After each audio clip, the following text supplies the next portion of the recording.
I was never a fan of any theme parks because aside sa mahina ako sa rides, feeling ko sayang lang talaga yung ibabayad ko dahil hindi ko siya may enjoy. I actually don't know why I booked Universal Studios Singapore pero andito na ako eh. So why not try? Kagaya ng Sea Aquarium, it is located at Sentosa Island. And if hindi nyo pa napapanood yung video ko for that, watch nyo na lang after this. USS is open daily from 10 a.m. to 9 p.m. And I went inside around 6:30 p.m. para hindi na mainit. Ito rin ang last stop ko for my Sentosa Island tour and cable car experience. I got my ticket from Klook for 3,094 pesos and 59 SGD siya from their website. Huwag kayong ma-confuse sa ticket that says admission only dahil makakasakay pa rin kayo sa rides. Di nga lang priority, ganon. Kasi when I was checking the tickets, I thought meron silang admission only. Like you can't ride any rides, pero wala palang ganon. So sa labas ng USS, there's a map. You can take a picture of it or download the USS app. Pero like every tourist attraction in Singapore, merong directions in every corner. So, pagpasok nyo, you just need to scan the barcode of the ticket. Tapos, una nyo makikita si USS Store. And, ito nga napagkamalan ko pang display yung popcorn stall. Tindahan pala siya, mi. Ganon.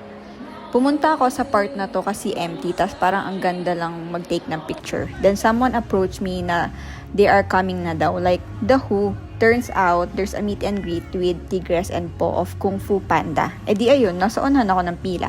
Tapos, sa likod ko, may mga parents with their kids. Like, I got here first, no? Charot. Ang kulit dito ni Tigres and nakakaaliw siya as a kid. Tapos, pipicturean kayo which you can claim sa The Dark Room na katapat lang ng USS Store. Hindi lang ako sure if may bayad siya or it's free.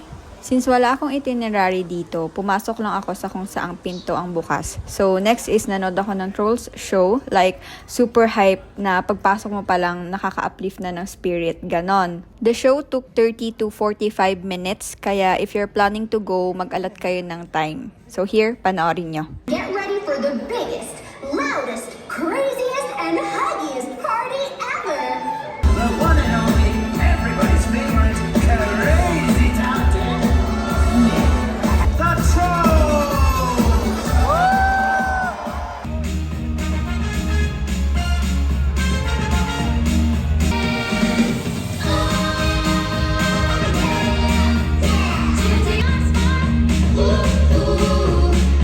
It's gonna be the best day ever! But the Hug Time Jubilee is gonna be our biggest, loudest, craziest, huggiest party ever! Woohoo! Our first lucky auditionee is the pop superstar, Summer! I'm walking on sunshine.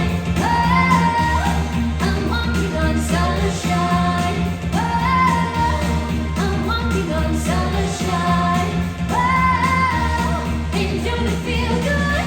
Hey, oh, right now, and don't it feel good? Up next, we have a singer called Fizzy from renowned boy band. The Bubble Boys! The boy. Oh. Let's go!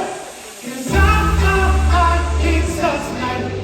So as we bring the vibes at night, shining through the ceiling with the little fucking souls, lighting up like dynamite. These positive vibes. I just don't know. Oh, wow! It's world famous techno diva EDM. No way. I love her music. Shine bright tonight. Let it light. We're beautiful diamonds in the sky. Shine bright like a diamond. Shine bright like a diamond. Bright like a diamond. Shine bright like a diamond. You see, Poppy, you just needed to get back to your happy place to remember what Hug Time is really about. Then we don't just need one singer. We need to invite them all. You bring her back to my life. You bring into my life. Everything was by your heart. Let's go! Here we go.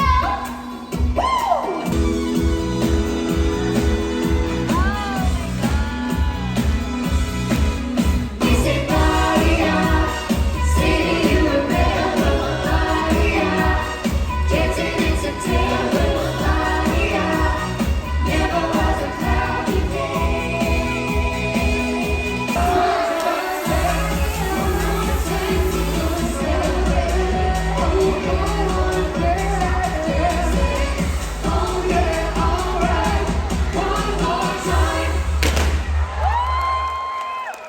So, every room or ride na papasukan nyo, there's a faucet where you can refill water.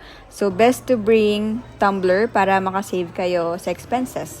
After the show, pumasok ako dito sa Spaghetti Space Chase. Grabe, sobrang haba talaga ng pila dito. As in, like, mas mahaba pa yung inintay ko sa pila kaysa yung mismong ride. Tapos, pambata talaga siya. And if fan kayo ng Glow in the Dark, I think ma-appreciate nyo pa rin ang ride na ito. So, The Wicked yung theme last December. Kaya meron silang pa-face paint for a price. Tapos, nakakatawa nga dito yung pa-bubbles effect nila.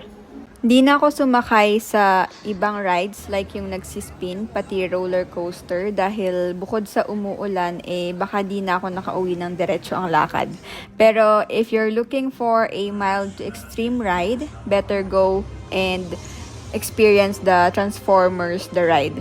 Sayang lang at hindi ako nakapag-video sa loob ng ride na to, pero basta, try nyo na lang. Medyo mahaba-haba yung lakarin papasok and then makikita nyo yung salamin. You have to get one kasi you need it sa ride. Tapos na, grabe, parang nandun ako sa loob. Gusto ko siyang pahinto.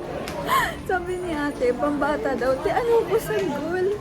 Di ba lang parang feeling ko sasakatan ako ng ulo. Tapos, pero, try nyo yung ride.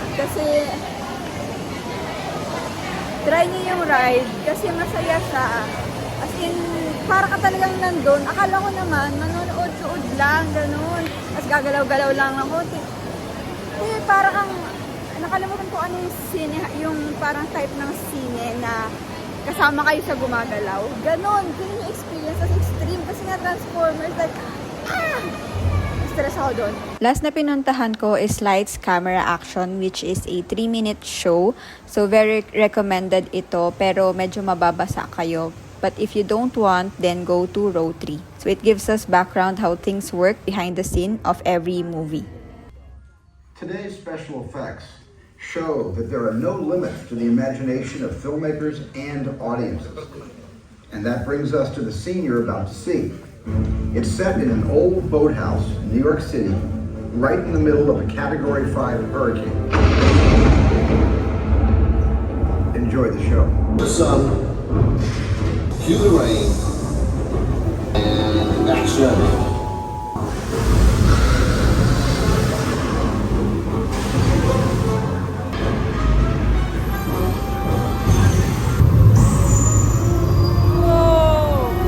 This is the emergency broadcast system. The hurricane is now Category 5. All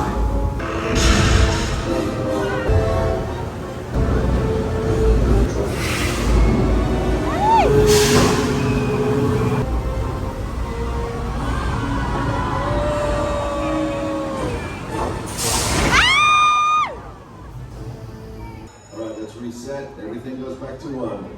Maganda nga siya, kaso ang bitin. 8:30 p.m. na when I decided na pagod na ako sa kalalakad buong maghapon. Pero dahil wala pa ring tigil ang ulan, pumasok muna ako sa Universal Studios Singapore to see what it looks like inside bago ako umexit. And that concludes our Universal Studio experience. Sulit nga ba ang Universal Studios Singapore? I think the best way para masulit siya is to spend half day or maybe whole day here. And as for me, na-enjoy ko naman siya pero kulang lang talaga ako sa oras. Thank you for watching!